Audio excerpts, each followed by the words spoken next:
yaafe seeɗa ni assalamu aleykum wa rahmatullahi haray kono andirɗen noon nde ñalande hannde ɗo nde satanoma neeɓi ɗon andi ɗum ɗo no duwano wadde ka suumaye num kono ɗen andi alhaali ka fewndiɗon ndi leydi wonɗen ni ɓen takon nangue yaltugo wo lilanteni suumaye ɗen andi en yewtino en fotti association men guine gon organisation en batte julde suumaye nden Allah hawrindini noon o saayi ɗo ɗi duuɓi aroji ɗo fof suumaye koye fewndo jangol arata tawa yaso wonata ko few heɓɓata ko wona wonirɗen ɗo ni heɓɓatano wonde ɗo e mois de mars haray jangol ngol no ɗuuɗe ha feƴƴiti ɓe wi en joni haray yen yaafo ñawloɗen bimbi julde on artiɗen e septembre ɗo ko ha ɗo mi wawi wolde ni mi wawata ɓuri ɗum ɗo ayo ɗo mi wawata to wonde ɓuuri ɗo ni si tawi ɓe alani ɗo yo ɓaddo ɗo seeɗa yandi ɓe yaafo par ce que micro o wala e marsude waɗi na micro tawata ɗum manni eyo joni noon haray ɗum ɗon ñawla ɓe wi haray e yaafano ɓe yoɓiten ka septembre ɗo ɗum wona hitande be hitande ɗum wona ko haqqille men suuma e on batte julde suuma e koka septembre watten fi hon ɗum ɗo wawno wadde mois de juin kono hawrude e kadi e donki on haray ɗon kadi ñokki wiya noon joni yo fixe ɗo e septembre hande suuma e artoye ceeɗu o haray ɗo ko e septembre wonne wadde bimbi julden haray ko teddungal ɓe andano ko ɗum waɗi ngal tummodiral ɗo hande nanu koka suuma e to nga waɗa noonu wono wawata ko tummodirede tummodira ɗo hande haray ko teddungal fof joni noon haray ɓe hunni ahadi ka ɓe ƴettanno en gon e weltanike ɓe Allah waɗi mawɓe senike sukaɓe senike sonnaɓe senike fayɓe senike haray ɓe fof ɓe weltanama joni noon Allah waɗi mawɓe men ɓen woɓɓe maɓɓe faalama yiltade ɓe wi joni haray yen no hani ka du'odiren weltodira nen eɓɓinde ɗen kadi fi karata gon yeeso kala ɓe Allah tawno Allah tawnen hen fof men donc haray si mi ƴetti yewtere ɗo mawɓe men ɓen noga ceernoɓe men ɓen no nder ga mi wawata ƴettude yewtere dow maɓɓe kono si ɓe wi yomi wawa yewtude nde yewtere aranere ɗo ko heddi kon ɓe hikkitana en ɗon haray yewtere ko hikkitoɗo ɗon kon si hewti ɗon président association guinéen on ene mo ɗo vraiment ko wakkiliɗo fi affaire communauté men gon biri ko wawi kon par ce que neɗɗo fof ko biri ko wawi kon o wata wadde ni o wata wadde toni ko wawi kon haray ɗen toɗi guinéen on fof tiiɗingol ɓe ni wallitoɓe par ce que ko en fof joƴƴini ɓe ñande waɗanɗe ɓe votto millan tawano nden ñande salon hewno tef fayda wona ɓe wonɓe ɗo fof harɗen nder ɗon en fof wotan ɗen ɓe en doakaɓe accude dongal ngal kono fof mum hara hiɓe ɗo ala kadi yembini suulo e dow mayru ɓe yewta en ko honno ɓe faala e wallitorɓe e mawɓen kadi yewta ɓaari mawɓen kadi no nder ɗo donc ara somi ƴetti yewtere simi falji yewtere ɓe laafi e jama haray mbiɗa tori yaafuye ko lidduma haray mawɓen ɗo ɓe kala kam mankini ɓe mankita assalamu aleykum wa rahmatullah on usase haray bisimilla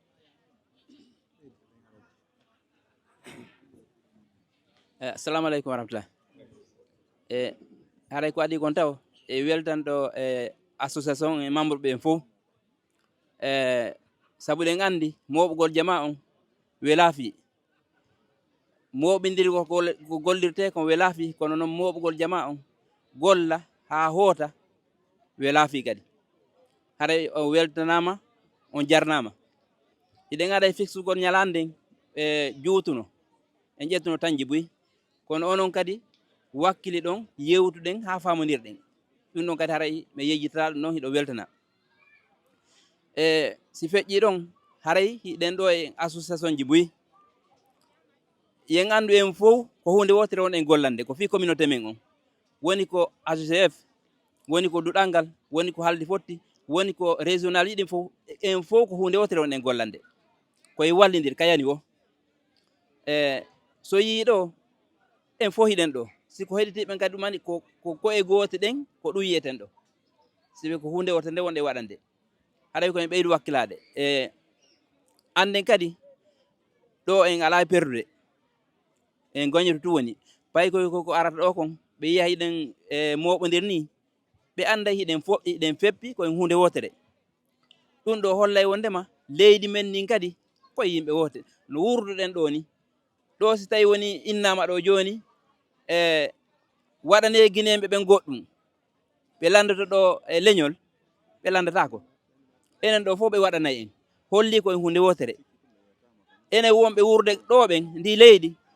hiɗen haadi wonde exemplaire kadi fiika leydi me en surtout fewn ɗo ka réseau sociaux ji haray min heno suninami moƴƴa si mi yii guili yemɓe surtout wonɓe yaasi no waɗa commentaire ji goo commentaire ji ɗi hana hara sifa ɗum ɗo moƴƴa si ɗe wurde wano e ndi leydi wano Suisse ɗen juwa jogade mentalité Suisse on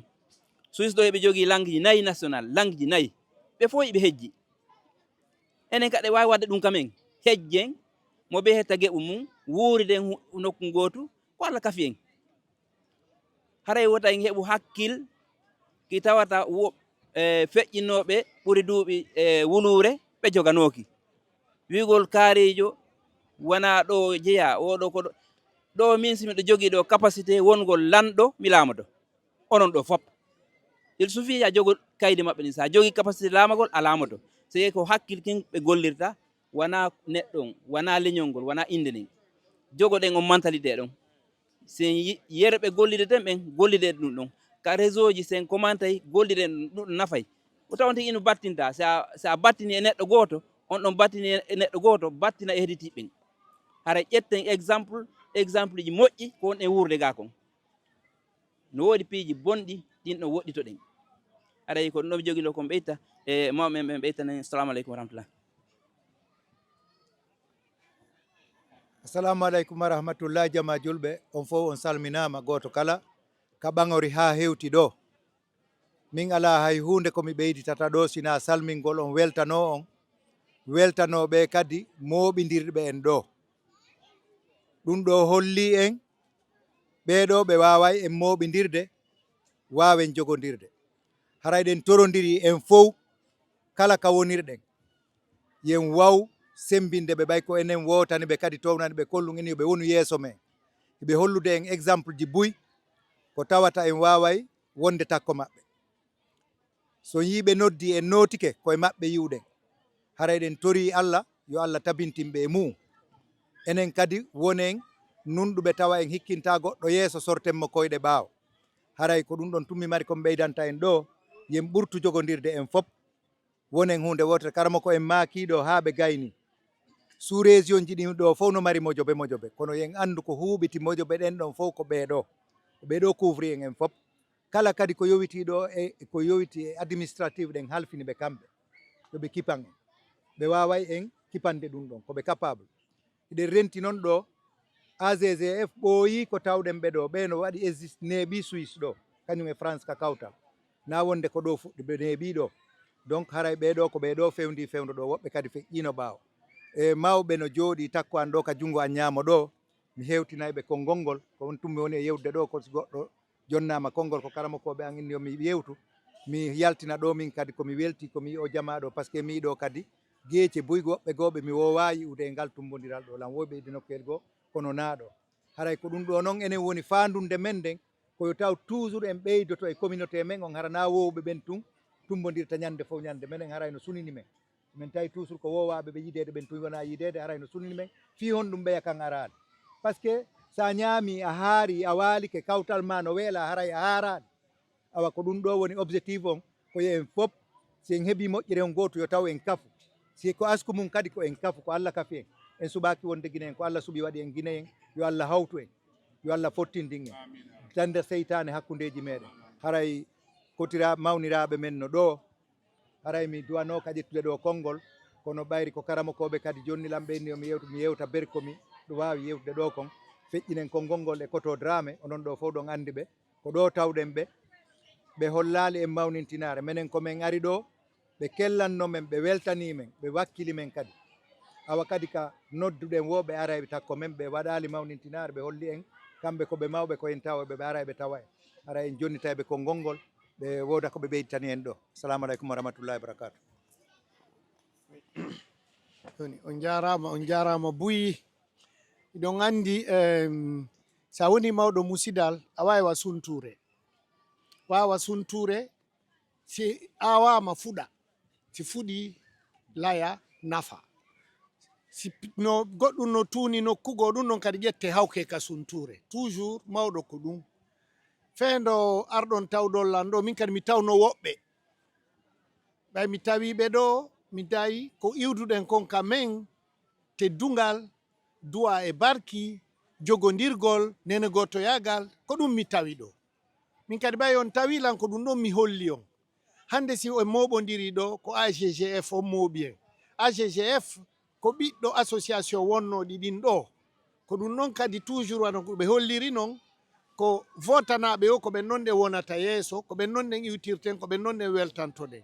ko ɓen ɗon ɗen noddi en. Hande Guinée en iɗen mari ɗo ɗen doole. Ko min ɓuri andude ɗum toujours mi fillitanto on ko mi haalanno on kon aranu. Adon arde ɗo ko min tun. Ɓay on ari on tawila woni en mbuyi komi woni ɗon miɗo teddina moƴƴa. Voilà. On accay hakke. Donc o yari mi jaɓi e pular on joni mi watta e français on. Miɗo wawi wolde soso kono mi wola e français on. Donc c'est un remerciement total à la GGF de nous avoir réunis ici. Nous sommes nombreux. La Guinée, quand on arrivait ici, on n'était pas très nombreux, mais il y avait une association, il y a toujours une association de Guinéens. C'est ce qu'il faut reconnaître. Parce que nous, les Guinéens, nous portons une valeur fondamentale, une valeur qui vient des siècles passés, de nos origines, qui est la fraternité, la loyauté, le respect de l'autre. Et c'est le fondement de notre Guinée. C'est ce que nos familles, Peul, Soussou, Malinké, Guerzé, Thomas, Lélé, c'est ce que nous avons en commun. C'est le respect de l'autre, la famille. Et c'est ce que nous répliquons ici. Nous avons la chance d'avoir répliqué ça dans l'un des pays les plus démocratiques du monde. Hier, on était seuls. Aujourd'hui, on est nombreux. Et demain encore, on sera plus nombreux. Et en Suisse, nous sommes intégrés. Parce que le système helvétique s'inspire de nos systèmes africains. Un système de compromis, un système de respect de l'autre, un système du respect des droits de l'homme. Et c'est ça qui est important. Moi, je ne peux qu'être content et fier de vous. Fier de ma Guinée. Fier de ma Guinée qui m'a conçu, qui m'a donné ses valeurs, que vous avez tous, en chacun de vous, dans vos familles, dans vos maisons, dans vos lieux de travail, qui sont ces valeurs qui font que là où nous sommes, ce n'est pas chez nous, mais ils nous accueillent et nous nous intégrons ici parce que nous avons les mêmes valeurs qu'eux. Encore merci à la GGF, merci à cette jeune association qui modernise l'association. Grâce à eux aujourd'hui, vous pouvez encore être mieux vus ailleurs. Nous pouvons être mieux vus et c'est important. Encore tout mon respect à tous ceux qui sont venus d'ailleurs. Mes amis qui sont venus du Portugal, les Guinéens qui sont venus de l'Espagne, qui sont venus de partout ailleurs, qui ont permis de renforcer la maison guinéenne avec nos valeurs musulmanes, avec des valeurs chrétiennes, avec toutes les valeurs sociales et humaines que nous avons en nous, les Guinéens. Vive la Guinée, respect à la Guinée et respect à l'association, à vous tous ici présents aujourd'hui. Je vous remercie. Merci. Merci koto on jarama haray jonnen président o micro on ɓe wattana en ɗo kamɓe kadi konngudi seeɗa.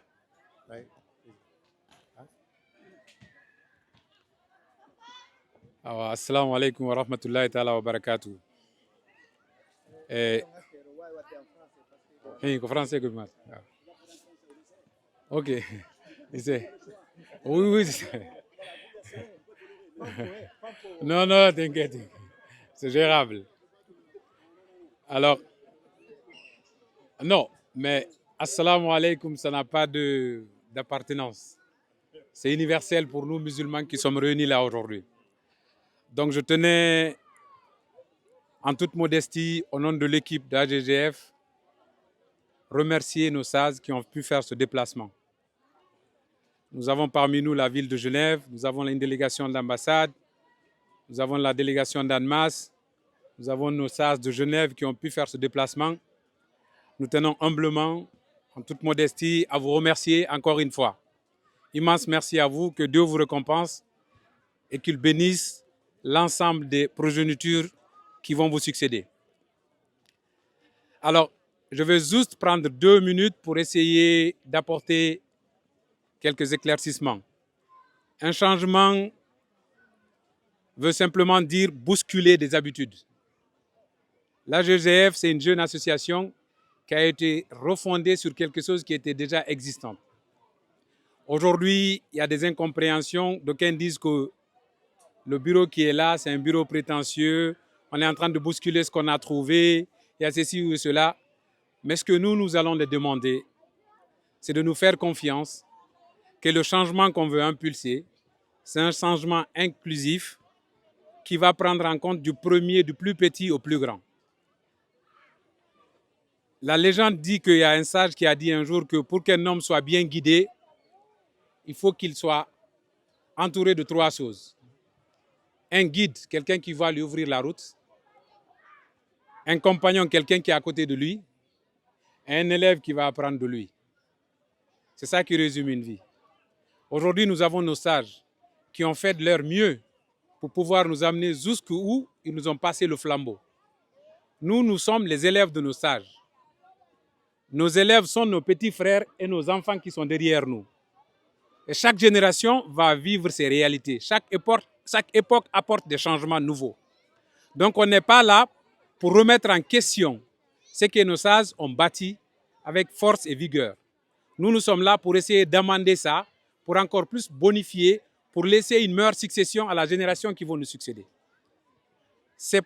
Quand on ne communique pas, la compréhension elle est difficile d'accès à tout le monde.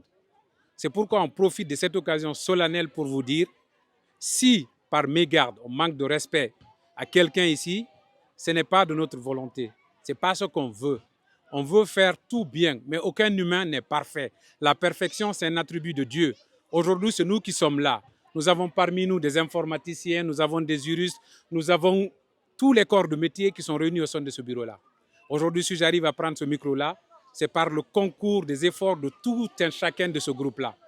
Personne n'a fait mieux que l'autre. Tout le monde a concouru à hauteur de ses capacités et à hauteur de ses moyens. Tu ne peux pas demander à une personne de donner mieux que ce qu'elle peut apporter sur la table. Donc, c'est un complément d'effectifs qui se retrouve dans ce bureau-là.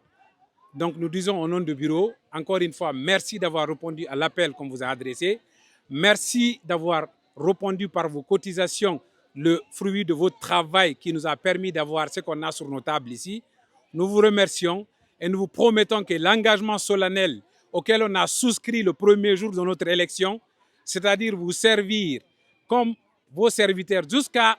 l'échéance de notre mandat, on le fera, qu'il pleuve, qu'il grêle, qu'il neige, qu'il vente. Si on doit être présent au nom de la Guinée, on sera là. Ce qui nous anime et ce qui nous drive aujourd'hui, c'est la guinéenneté. C'est ce qui nous anime. Quand on regarde ici, toute la Guinée est représentée là, toutes les couleurs de la Guinée qui sont représentées ici. C'est ce qui nous rend fiers, c'est ce qui rend ce bureau-là fier. Je ne parle pas à mon nom, je parle au nom du bureau. Donc l'ensemble de mon bureau vous dit merci encore une fois, que Dieu vous garde pour nous montrer le chemin, que Dieu nous guide pour montrer le chemin à nos enfants et à nos petits frères. Je vous remercie et encore une fois que Dieu vous reconduise dans vos familles respectives. Merci beaucoup. ara en jarama en nani kaɓe holli ko mawɓe men ɓen e ceernoɓe men ɓen ha e hooreɓe men ɓen si hewtiɗo en ala juutinde par ce que niɓɓay to woni woɓɓe hawjini hara en hewtinayi e mawɓe men ɓen ɓe du'ano en battane tummodeyal men ngal so tawi no hawri eɗen mari ga hoɓɓe ko moɓɓen haray ɓe ndaara so tawi woni ɓe wawa ɓe accande duwa on isayre ko hono ɓe warata ni hara mi wattino juuɗe maɓɓe ni assalamu aleykum joni haray onon ɓe animation ɓen haray duwa wattama e juuɗe mon haray ko teddugal mon yo Allah Bocar ene woodi ka hol toon seeɗa ma kon a waɗitana ɗum yami ɗum to haray assalamu aleykum wa rahmatullahi wa barakatuh. Joni haray ko adi kon taw iɗe weltano o association moɓidirɗo en ɗo o association e ko golleji jani mawɓe ɓen waɗi ha o hewti ka woni ɗo ko golleji jani iɗon geli piiji ɗin fof ko ɓuri sattugol ko sincugol. Joni nde wonno mawɓe sinci ko moƴƴi arɗo nangiti laawol ngol o arɗo nangiti laawol ngol haray o sattiranama wasi ko kanko fuɗɗoto. Joni noon ɓaawo ɗum haray hiɗen torodira nini ella hoy seeɗa hoy hino woodi wonkoy e jindude koye noon ella hoy ko enen kadi ñawdata koye ko neeɓi o ko neeɓi fanni man ni koye wowlaka haray en wattanta ile makkoye ca e jane ɗemen andi ɗen fof ko mettiri moɓitiro jamma on ko honɗum ko association ji e sous préfecture e préfecture e ko e taw noon si ɗin dolni tum ɓuri association jano on yo ngelu haray association jano on o fokkitiji aray jiccagol par ce que ɓe ñoƴƴiray sengo haray ka yiitide no fanɗi ko torotoɗen ko en foofin association ji région ji ɗin ɓeyden ɓantude association jano mo en fopp kafuɗen humiɗen e muɗum on haray ina noon yewtere nde wonde miɗo fewtininde hay e nokku e muɗum komi fewtininde ko e meɗen en fof iɗen andi hande ɗum no jaali joni noon ca e jane ɗen fof ca e jane ɗen ko ɗum siɓe ronki moɓitugol few e aray ɗum ɗon enen kañum kadi wattane yiili ɓayri fewno ɗo ni enen kawon ɗo ni joni eɗen geli neɓuɓe ga ha hino woodi kono ɗi association ji ɗo dolnugol majji haray kono ɓe makiri nanen ni haray tigi on ko argol kadi ko argol gantinɗo argol golloɓe buy senagol haray ko ɗum woni ko dolniniɗi immoɗen wakkiloɗen daroɗen dolninen association jano tuma o tuma immoɗen dolninen mo tuma o tuma e hara on ɗon piiji ɗin fof ko ɗon yettoto wooda piiji buyɗi waɗatake e association ji to soki ɗin hara ko association jano on waɗata haray ko ɗum ɗo tummarno komi yollita ɗon acca hakke ko hunde miijitande tun accita ɗum ɗo kañum kadi nawonde nde ko waɗana nde réunion ma iwde e hakkillaji yimɓe buy haray ko ɗum mi marno komi watta ɗo haray hiɗen torodira ɗum immoɗen daroɗen wakkilɗen association jano ka o woni o janɗinen mo o fawto piiji ɗin fof haray on jaram fota ko seeɗala e muɗum haray animation guelike haray ɓe maki ɓe wattiti duwaw e sooke meɗen joni noon haray ina wattita e sooke meɗen en fof joni awa tum awa haray ɓe maki omi feƴƴinan ɗo de e sukago membre de l'association qui a fait une remarque. Ouais. Voilà, vas-y. Bonjour à tout le monde. Excusez-moi, voilà. Voilà. J'ai juste un message à passer sur le groupe de WhatsApp de l'association. Je vois beaucoup de personnes qui mettent beaucoup de messages sur le groupe et qui ne sont pas vraiment utiles pour le groupe. Donc aussi, on peut essayer d'éviter certaines choses. Ou bien s'il y a quelque chose, un message important à passer, par exemple les SAZ, vous avez quelque chose, vous, le président, il donne le feu vert à les SAZ, ou mais une personne ou deux personnes qui ont le droit de passer les messages importants. Parce que j'ai remarqué beaucoup de personnes, ils regardent le message, quand les messages ils arrivent. Maintenant, personne ne fait attention à les messages. Ça vient seulement, on efface, parce que ce n'est pas important. Tout le monde met n'importe comment. Et du coup, l'association ne peut pas avancer avec ça. Les gens s'intéressent plus sur le groupe, sur tous les messages qui passent. Donc, j'aimerais bien, en tout cas, moi, mon avis, que si nous tous, on peut faire l'effort pour changer ça, on donne l'autorisation à le président, parce que c'est lui le président de tout le monde, nous tous ici, parce qu'on a donné l'accord pour le mettre devant nous. Si tout le monde, c'est quelqu'un qui a un message à passer, en privé, il appelle, moi j'ai ça. Si c'est important, il juge nécessaire, il dit ok, on met dessus. Lui il monte, bien les SAS, il donne le feu vert à les SAS. Si ils ont les communications à passer, au moins il y a des représentants qui ont le droit de monter les messages d'important pour les SAS. Mais si tout le monde fait n'importe quoi, ce qu'il trouve sur le YouTube, il trouve Allah, il met dessus, personne ne va s'intéresser au groupe. Le message il arrive, moi je n'ai pas, ce n'est pas des choses importantes, il efface. Donc même si les messages importants passent, personne ne fera attention. Donc, je m'excuse encore si voilà, je n'ai pas bien m'exprimer. Okay. Alors, je vais juste apporter un petit détail là-dessus. C'est important et c'est très pertinent ce qu'il a souligné parce que ça nous vaut des inimitiés au niveau du groupe. Pour ce groupe, on a même élaboré une charte de publication qui doit encadrer de sorte que tous les messages qu'on trouve sur Facebook ou sur YouTube ou sur TikTok ne se retrouvent pas à noyer les messages les plus importants de la plateforme. D'aucuns se frustrent parce qu'à chaque fois, si vous avez remarqué, chaque fois qu'un message vient de Facebook ou YouTube, soit moi ou un membre du bureau va l'effacer. Donc les gens sont frustrés. C'est pourquoi c'est très pertinent que ce soit quelqu'un qui n'est pas membre du bureau qui relève ce qu'on a toujours voulu montrer. Trop d'informations cachent l'information pertinente. Si toutes les secondes, tu as une notification d'une information d'AGGF, quand l'information la plus importante va être notifiée, tu ne vas pas faire attention. Donc c'est très important. Ce n'est pas contre quelqu'un ici si on supprime un message. C'est pour qu'à chaque fois que les gens ils reçoivent une notification de AGGF qui te disent que s'ils ont envoyé un message, c'est parce que c'est quelque chose qui nous intéresse et c'est pertinent. C'est dans ce sens-là qu'on a voulu aller. On n'a jamais voulu nuire ou faire de l'ombre au message de qui que ce soit de cette communauté. Notre ambition la plus, en tout cas qui anime le groupe, c'est de valoriser chaque membre de cette communauté et de donner la parole même aux gens qui n'ont pas la parole habituellement. Donc, on ne va jamais effacer le message de quelqu'un, mais doléance, si les messages proviennent de Facebook, de YouTube ou de TikTok, ça ne sert à rien de les ramener là-bas. Tout le monde peut les retrouver sur Facebook ou sur YouTube. C'est ce qu'il a voulu dire et je trouve que c'était pertinent et je le remercie. Si d'autres aussi ont des questions qui sont pertinentes de ce genre, les membres du groupe sont là pour répondre ou pour apporter des éclaircissements. Je vous remercie.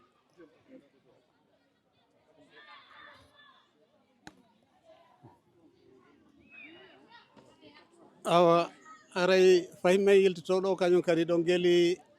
e nder saare waɗande barki si woni goɗɗo jonitama ɗo konngol ha jonitama ɗo du'a mawɓe ɓen hinoga talibaɓen fof hinogaɗe haray meɗen waɗirde tun ɓayri haray on nelime haray hina wonde haray ko waɗete kon fof ko watte kon hiɗon geli si hina ɗum haray e iɗon geli talibaɓe meɗen ɓen hiɓe ga joni haray awa hiɗen wadde du'a on e haray talibaɓe ɓen haray ɓe hombana en no makirano noon haray allahumma salli ala seydina muhammadin sallim en torki allah subhanahu wa taala o yo allah hokkidir en barkiji yo danidir en hakkeji yo hokkidir en barkiji o danidira en hakkeji yo allah poytir seytaneji ɗin hakkudaji meɗen yo allah wurna en ɓe fayɓe men waɗa barki e boboɓe meɗen ɓe boboɓe julɓe ɓen fou yo dandu en bone ndi leydi o hokka en nafa ndi leydi yo hokku en nafaji kone ndi leydi ɓe fayɓe wonɓe dirisude ɗe golle moƴƴe en torki allah subhanahu wa taala yo allah hokkuɓe doole e wakkilare e kadi e possibilité fayi no feƴƴira ɗo onon kadi ɓe mawɓe sincunoɓe ɗum men torki allah subhanahu wa taala yo allah hokkum baraji ɗin yo allah hokkon baraji moɓide o jama waɗa barki o jama meɗen yo allah moƴƴinan en ka meɗen yo dandu en bone seytaneji ɗin ka meɗen yo moƴƴinan en ka meɗen barki rabbana atina fi dunia hasanatan wa fil akhirati hasanatan wa qina azaban nar وادخلنا الجنة مع الأبرار يا عزوز يا غفار يا رب العالمين سبحان ربك رب العزة عما يصفون وسلام على المرسلين والحمد لله رب العالمين وآخر دعوانا الحمد لله رب العالمين وصلى على سيدنا وسلم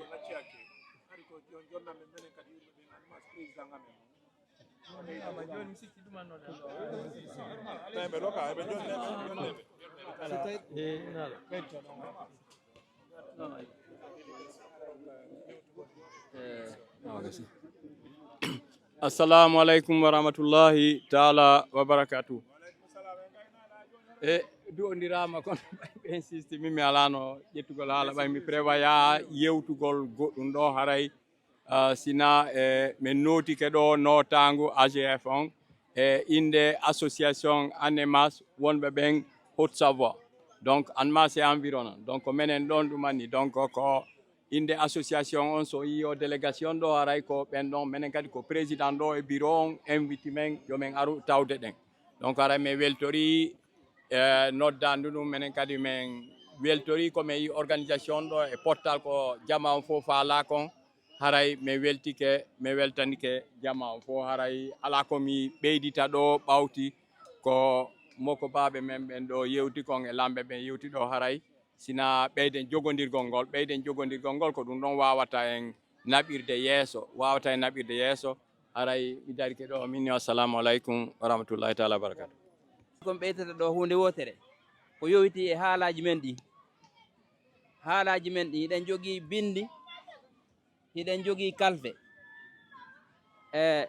mbiɗo fuɗɗorta président o honto ɓe woni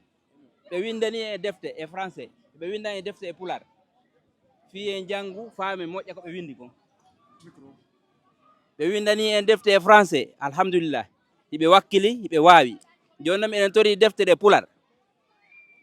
ma si ɓe faala e haalaji hedditiɗi ko maninka ma sos ma ko ɓe waawi hiɗen jogi haala men kan hiɗon anndi kala leydi avance undi koko haala maɓɓe ɓe avance min ɗo fiyo mi wowlu français moƴƴa ma mi jannga duuɓi sappo joyi nogay si tawi mi yehi l'école pular ko honɗum mi yahata mi janngoya ko honno gollirte ko honno moƴƴinirte ko honno inventirte ko honno waɗirte haaju an ala e haala par ce que miɗo waawi en heɓi bindi en heɓi kalfe aduna allah fof hino andi fi majji ko honɗum kadi habbi ɗen ko yimɓe hedditiɓe ɓuure wakkilade wono Cameroun Niger aɓe hedditiɓe ko ɓen ɓuure wakkilade alors bindi ni ka kamen iwri wakkilo ɗen en perdata portoɓe no inni ɓalejo si maayi no wawi wasi bibliothèque sumi fi on ɗum par ce que min komi andi kon fof mi wawata fillade e français mi wawata filade e arabe mi wawata filade e anglais siko e pular miɗo wawi ko honno mi hato jini ko janngugo kalfe noga e jeetati ko heɗiti komi winda e kala komi faala wakkiloɗen hollen ɓiɓɓe men ɓe wondema haala men kan hino fota e haala jeetati ɗin wuren hino ɓuri riisude no ɓuri jogade ngalu iɗi hetitiɓɓen simin no ɗo joni mi sooɗike iɗon andi kon ɗum simin ni mi sulmike iɗon andi kon ɗum simin ni mi sembike iɗon andi kon ɗum siko e français mi wata wolɗen ko je me lave je me jabsi wona gotum haala men kan no jogi richesse moƴƴa koyen anda fimo ara assalamu aleykum wa rahmatullahi goɗɗo mi jogui ko ɓeyde merci Bravo, vraiment. Bravo. no woodi ko ɓeydoton ɗon alaji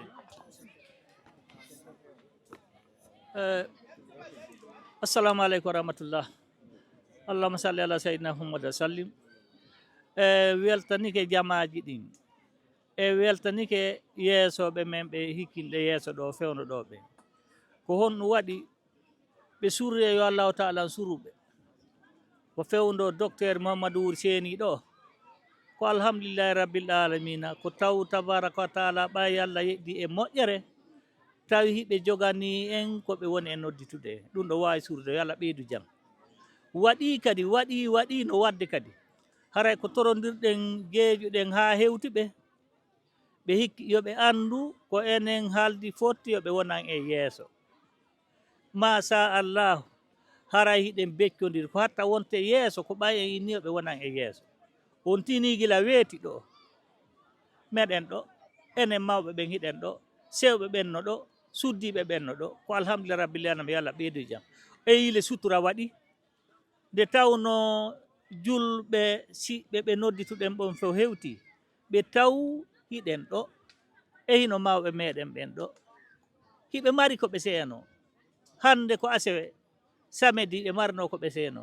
kono na darama ɓe hewti ɗo hiɓe ɗo hiɗen jokkodiri ɗo wurtiren geɗal ɓe men ɓen